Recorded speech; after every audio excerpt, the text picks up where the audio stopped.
সংসদে সংখ্যাগরিষ্ঠতা না থাকায় পরাজয় নিশ্চিত জেনেও জামায়াতের নেতৃত্বাধীন ১১ দলীয় ঐক্য রাষ্ট্রপতি নির্বাচনে অংশ নিচ্ছে। এলডিপির চেয়ারম্যান কর্নেল অবসরপ্রাপ্ত অলি আহমেদ বীর বিক্রমকে রাষ্ট্রপতি প্রার্থী করা হয়েছে। অতীতে টানা ৭ বার রাষ্ট্রপতি নির্বাচিত হয়েছেন বিনা প্রতিদ্বন্দ্বিতায়। এ ধারা ভেঙে গণতান্ত্রিক চর্চা শুরু করতে নির্বাচনে প্রার্থী দেওয়া হচ্ছে।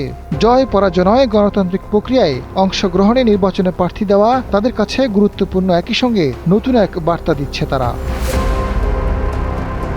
জোট নেতারা বলছেন তাদের মূল লক্ষ্য জুলাই জাতীয় সনদকে আলোচনায় রাখা। স্বাধীনতা বিরোধিতা হিসেবে জামাতকে নিয়মিত বিএনপি অন্যান্য দলের আক্রমণের শিকার হতে হচ্ছে।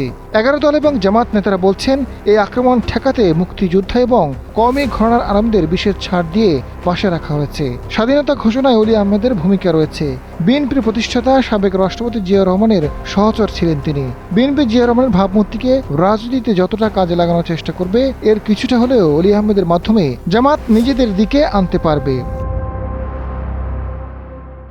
সংবিধানের ৭০ অনুচ্ছেদ অনুযায়ী এমপিরা দলীয় সিদ্ধান্তের বাইরে ভোট দিলে পদ বাতিল হবে। তাই রাষ্ট্রপতি নির্বাচনে কেউ দলীয় প্রার্থীর বিপক্ষে ভোট দিলে পদ বাতিল হতে পারে। বর্তমান সংসদে জামায়াতের এমপি ৯০ জন, বিএনপির এককভাবে রয়েছে ২৪৭ জন। রাষ্ট্রপতি নির্বাচিত হতে প্রয়োজন ১৭৫ ভোট। এই সমীকরণে বিএনপির প্রার্থী জয় নিশ্চিত। অলি আহমেদকে প্রার্থী করার প্রসঙ্গে এনসিপির আহ্বায়ক নাহিদ ইসলাম জানান, জুলাই সনদ অনুযায়ী রাষ্ট্রপতি নির্বাচন হওয়ার কথা গোপন ব্যালটে। বিএনপি সহ সব দল গোপন ব্যালটে নির্বাচনে একমত ছিল। গণতান্ত্রিক ব্যবস্থার প্রকাশ্যে ভোট হতে পারে না। সংবিধান সংস্কারের আগেই শুধু আইন সংশোধন করে গোপন ব্যালটে ভোট করা সম্ভব। ১১ দল এবং এনসিপি চায় জুলাই সনদ অনুযায়ী নির্বাচন হোক। রাষ্ট্রপতি নির্বাচনে অংশ নেওয়ার এটি একটি কারণ। এর মাধ্যমে রাজনৈতিক বার্তা দিচ্ছে ১১ দল।